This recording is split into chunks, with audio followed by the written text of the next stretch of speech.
Hello friends, static GK की इस practice series में आपका स्वागत है। आज सेट नंबर 5 सॉल्व करेंगे। तो चलिए स्टार्ट करते हैं। पहला क्वेश्चन क्या कह रहा है कि निम्नलिखित में से कौन सी नदी हिमालय से परे नदी है? गंगा, यमुना, सतलज या रावी। तो हिमालय से परे नदी का मतलब होता है जो हिमालय श्रेणी के पार से निकली हुई हो। तो गंगा हिमालय से निकली है, यमुना भी हिमालय से निकली है, रावी भी। सतलज नदी जो है वो तिब्बती श्रेणी से निकली हुई है, तो इसको हिमालय पार की नदी कहा गया है। तो सतलज हो गया, सिंध हो गया, ब्रह्मपुत्र हो गया, ये जो नदियां हैं वो हिमालय की पार की नदियों में माना जाता है। चलिए नेक्स्ट क्वेश्चन पर चलते हैं। सेकंड क्वेश्चन क्या कह रहा है कि सूर्य पूरब दिशा में उगता है और पश्चिम में डूबता है, इसका क्या कारण है? सूर्य की आकृति, पृथ्वी की आकृति, पृथ्वी का सूर्य के चारों ओर परिक्रमण, पृथ्वी का अपनी धुरी पर घूमना या सूर्य की गति। तो सूर्य का पूरब में उगना और पश्चिम में जो डूबना है वो पृथ्वी का अपनी धुरी पर घूमने का कारण से होता है। एक्चुअली पृथ्वी जब अपनी अपनी धुरी पर घूमती है, सूर्य एक जगह पर स्थिर है, पृथ्वी अपने जगह पर घूमती है, तो जिसके कारण से पूरब से सूर्य का उगना दिखता है और पश्चिम में डूबना दिखता है, क्योंकि जो पृथ्वी का घूर्णन है वो पश्चिम से पूरब की ओर है। ठीक है। अच्छा, दिन रात का अगर कारण पूछा जाए तो भी यही होगा, अपनी धुरी पर घूमना। अच्छा, पृथ्वी पर जो है सूर्य के चारों ओर का परिक्रमण ये किस चीज पर प्रभावित करता है? जो हमारा ऋतु परिवर्तन है वो सूर्य के चारों ओर पृथ्वी के परिक्रमण पर निर्भर करता है। तो इस क्वेश्चन के लिए ऑप्शन नंबर सी सही हो जाएगा। चलिए नेक्स्ट क्वेश्चन पर चलते हैं। क्या कह रहा है? मांग का नियम किस पर आधारित है? निर्माता की प्राथमिकता, विक्रेता की प्राथमिकता, पूर्तिकर्ता की प्राथमिकता या उपभोक्ता की प्राथमिकता। तो जो मांग का नियम है वो उपभोक्ता की प्राथमिकता पर निर्भर करता है। ठीक है। चलिए नेक्स्ट क्वेश्चन पर चलते हैं। सिंधु नदी का उद्गम होता है हिंदुकुश पर्वतमाला, हिमालय पर्वतमाला, काराकोरम पर्वतमाला या कैलाश पर्वतमाला। तो सिंधु नदी जो है वो कैलाश पर्वतमाला तिब्बत के क्षेत्र के मानसरोवर से निकली, मानसरोवर के पास से निकली हुई है। तो इसका ऑप्शन नंबर डी सही हो जाएगा। चलिए नेक्स्ट क्वेश्चन पर चलते हैं। क्वेश्चन नंबर 5 क्या कह रहा है? ध्यान दीजिएगा कि अंतिम मुगल बादशाह कौन था? अकबर, बहादुर शाह जफर, बाबर या हुमायूं। तो अंतिम मुगल बादशाह कौन था? बहादुर शाह जफर। थोड़ा सा इन सब पॉइंट्स पर समझेंगे। मुगल वंश का संस्थापक कौन था? बाबर था। बाबर ने जो है पानीपत की जो लड़ाई हुई थी, प्रथम लड़ाई, उसके द्वारा इन्होंने अपने मुगल वंश की क्या की थी? स्थापना की थी। बहादुर शाह जफर जो था वो इस वंश का आखिरी, मुगल वंश का आखिरी जो है बादशाह था। ये जो जफर है, ये जफर इसने टाइटल लगा रखा था। कहा जाता है कि ये शायरी और लेखनी का कार्य करता था। तो ये जितनी भी शायरी और लिखने का काम करता था उसको जफर के नाम से लिखता था, इसलिए इसको बहादुर शाह जफर भी कहा जाता है। चलिए नेक्स्ट क्वेश्चन पे चलते हैं। क्वेश्चन नंबर 6 क्या कह रहा है? ध्यान दीजिएगा। भारत में नृत्य, नाटक और संगीत के विकास को बढ़ावा देने की जिम्मेदारी निम्नलिखित में से किसकी है? साहित्य अकादमी की है, नेशनल स्कूल ऑफ ड्रामा की है, संगीत नाटक अकादमी की है या ललित कला अकादमी की है। तो भारत में नृत्य, नाटक, संगीत के विकास के लिए कौन जिम्मेदार है या कौन इसके लिए कार्य करता है? संगीत नाटक अकादमी इसके लिए कार्य करती है और इसकी जिम्मेदारी उसने ले रखी है। तो इसका ऑप्शन नंबर सी सही होगा। चलिए नेक्स्ट चलते हैं।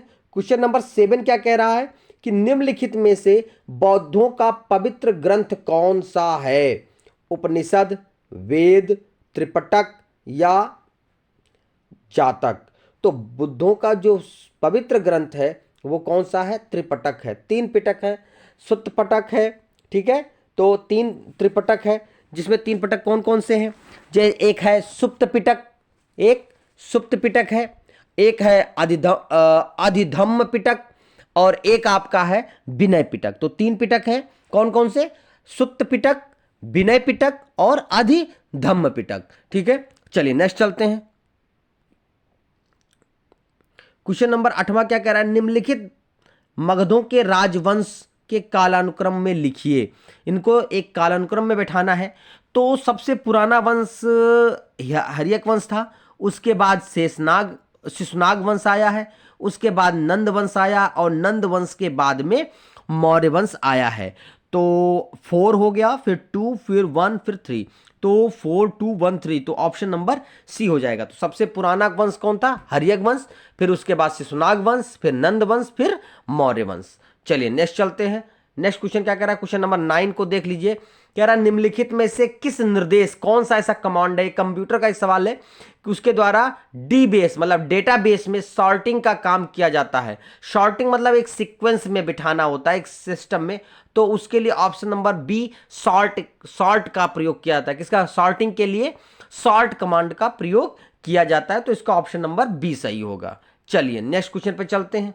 क्वेश्चन नंबर 10 क्या कह रहा है, स्ट्रिप्टीज कलाकार कहां काम करते हैं। ये स्ट्रिप्टीज एक कलाकार होते हैं, वो कहां काम करते हैं, कैबरे में, फिल्म में, सर्कस में या नाटकों में। तो कैबरे में काम करने वाले कलाकारों को कैबरे में काम करने वाले को कलाकारों को क्या कहते हैं, स्ट्रिप्टीज कहा जाता है। चलिए नेक्स्ट चलते हैं। क्वेश्चन नंबर 11 क्या कह रहा है मित्र, कह रहा है कि अदरक होता है रूपांतरित, मतलब अदरक किसका रूपांतरित रूप है, मूल का, पत्ती का, प्रतान का या तना का। तो जो अदरक है वो तना का रूपांतरित रूप है। आलू, अदरक और गन्ना ये सब तने होते हैं, और मूली हुआ, गाजर हुआ, ठीक है, सलजम हुआ, ये सब जड़ होते हैं। तो अदरक किसका है, अदरक किसका है, तना का है। चलिए नेक्स्ट क्वेश्चन पे चलते हैं। क्वेश्चन नंबर 12 क्या कह रहा है, शहद में मुख्यतः होते हैं प्रोटीन, कार्बोहाइड्रेट, वसा या विटामिन।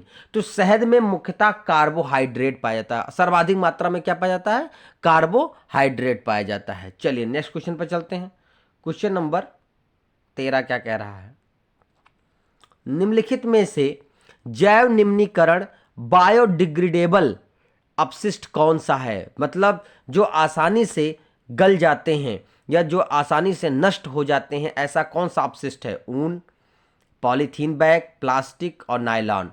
तो प्लास्टिक तो हो ही नहीं सकता, नायलॉन भी नहीं हो सकता, प्लास्टिक बैग भी ये हाईली डिग्रेडेबल नहीं होते। ऊन जो होता है वो जैव निम्नीकरण मतलब बायोडिग्रेडेबल है। ठीक है, तो इसका ऑप्शन नंबर आपका ए सही होगा। चलिए नेक्स्ट क्या कह रहा है, निम्नलिखित में से कौन सा पदार्थ उष्मा का सुचालक होता है परंतु विद्युत का कुचालक होता है। उष्मा का सुचालक है परंतु विद्युत का कुचालक है। सेलुलाइड, रबर, एस्बेस्टास या अभ्रक। तो इसका ऑप्शन नंबर डी सही होगा, अभ्रक। कि अभ्रक एक ऐसा पदार्थ है जो उष्मा का सुचालक होता है लेकिन विद्युत का क्या होता है, कुचालक होता है। चलिए नेक्स्ट चलते हैं। क्वेश्चन नंबर 15 क्या कह रहा है, कह रहा है लोहे की छड़ को जंग लगने से बचाने के लिए उस पर कलई चढ़ाने के काम में लाई गई धातु, मतलब जंग से बचाने के लिए उस पर एक लेयर चढ़ाई जाती है, वो कौन सी धातु की चढ़ाई जाती है, जस्ता, क्रोमियम, सीसा या एंटीमनी। तो इसका ऑप्शन नंबर ए सही होगा, जस्ता। जस्ते को लोहे के ऊपर चढ़ाया जाता है, कलई की जाती है जिससे उस पर जंग ना लगे। चलिए नेक्स्ट क्वेश्चन पे चलते हैं। क्वेश्चन नंबर 16 क्या कह रहा है कि निम्नलिखित में से कौन सा राज्य है जो हाथी दांत और चंदन के नक्काशी के लिए प्रसिद्ध है। उत्कीर्णन माने होता है नक्काशी के लिए प्रसिद्ध है। तो केरल, महाराष्ट्र, कर्नाटक या मध्य प्रदेश। तो इसका ऑप्शन नंबर सी सही होगा, कर्नाटक। कर्नाटक में हाथी दांत और चंदन पर उत्कीर्ण और नक्काशी की जाती है। चलिए नेक्स्ट चलते हैं। क्वेश्चन नंबर 17 क्या कह रहा है, ध्यान दीजिएगा, बुद्ध की मृत्यु किस वर्ष हुई थी।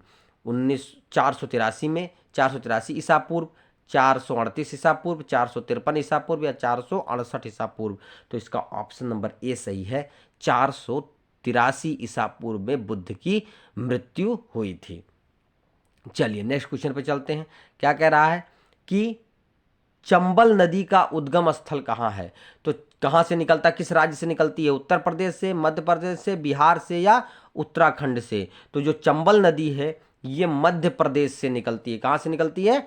मध्य प्रदेश से निकलती है। चलिए नेक्स्ट क्वेश्चन पे चलते हैं। कह रहा है कि ऑस्ट्रेलिया की किस महिला क्रिकेटर ने हाल ही में संन्यास ले लिया? थोड़ा सा करंट का है शायद। एलेक्स ब्लैकवेल, मैगन स्कट, वेथु मुने या सराह क्वेट? तो इसका ऑप्शन नंबर डी सही होगा, सराह क्वेट। ये क्वेश्चन कॉल का है, तो ये जो है जब भी क्वेश्चन पूछा गया उस पीरियड का है, तो इसका ऑप्शन नंबर डी सही होगा। ये ऑस्ट्रेलिया की महिला क्रिकेटर हैं जिन्होंने, शायद ये 2017 का करंट रहा है, 2017 में इन्होंने जो है संन्यास लिया था। कह रहा है कि प्रत्येक में कौन सा समास है? अगला क्वेश्चन देखिएगा, प्रत्येक में कौन सा समास है? एक हिंदी का भी क्वेश्चन रहता है। कह रहा है प्रत्येक में, तो प्रत्येक में कौन सा समास है? ध्यान दीजिएगा, प्रत्येक तो प्रतिधन एक, प्रतिधन एक। तो प्रतिधन एक का क्या मतलब होता है? प्रति, ये क्या है आपका? ये आपका उपसर्ग है। तो ऐसे जब हम किसी का संधि विच्छेद करते हो, प्रति शब्द आगे लगा हो या उपसर्ग लगा हो, तो जहां पे उपसर्ग लगे होते हैं वहां पर हमेशा कौन सा समास होता है? अव्ययी भाव समास होता है। ये ध्यान रखेंगे, अगर किसी भी शब्द में आगे उपसर्ग लगा है तो वो कौन सा समास होगा? अव्ययी भाव समास होगा। तो इसलिए यहां पर अव्ययी भाव समास होगा। चलिए नेक्स्ट क्वेश्चन पे चलते हैं। क्वेश्चन नंबर 21 देख लेते हैं, क्या कह रहा है कि दशकीय जनसंख्या वृद्धि दर की दृष्टि से उत्तर प्रदेश का देश में कौन सा स्थान है? 13वां, 14वां, 15वां, 16वां? तो इसका ऑप्शन नंबर बी सही है, 14वां। दशकीय मतलब हर 10 वर्ष में अगर जनसंख्या वृद्धि दर के हिसाब से देखा जाए तो प्रदेश में किस स्थान पर रहा है उत्तर प्रदेश? तो 14वें स्थान पर रहा है। ठीक है, चलिए नेक्स्ट चलते हैं। क्वेश्चन नंबर 22 क्या कह रहा है? Netaji Subhash Chandra Bose institute of sport कहां पर स्थित है? मुंबई, कोलकाता, दिल्ली या पुणे? तो इसका ऑप्शन नंबर सी सही है, Delhi. Netaji Subhash Chandra Bose institute of sport जो है वो दिल्ली में स्थित है।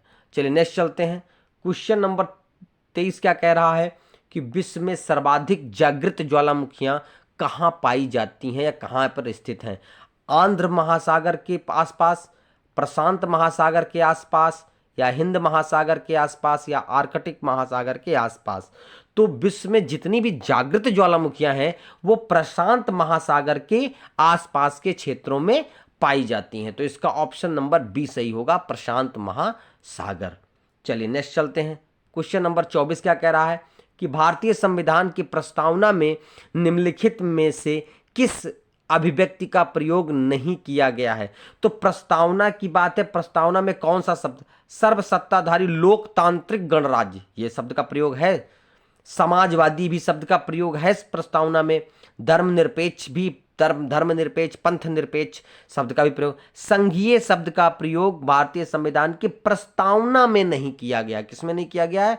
प्रस्तावना में नहीं किया गया है। तो इसका ऑप्शन नंबर डी सही होगा, संघीय, जिसका प्रयोग प्रस्तावना के में किसी भी अभिव्यक्ति का प्रयोग नहीं किया गया, इस अभिव्यक्ति का प्रयोग नहीं किया गया है। चलिए लास्ट क्वेश्चन पे चलते हैं। क्वेश्चन नंबर 25 क्या कह रहा है, ध्यान दीजिएगा।